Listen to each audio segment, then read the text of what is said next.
হঠাৎ করে সোলাং ভ্যালিতে একদম কুয়াশাচ্ছন্ন অবস্থা এবং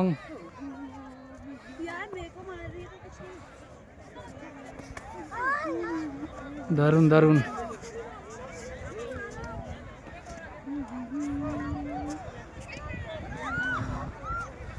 এখানে প্যারাগ্লাইডিং হচ্ছে।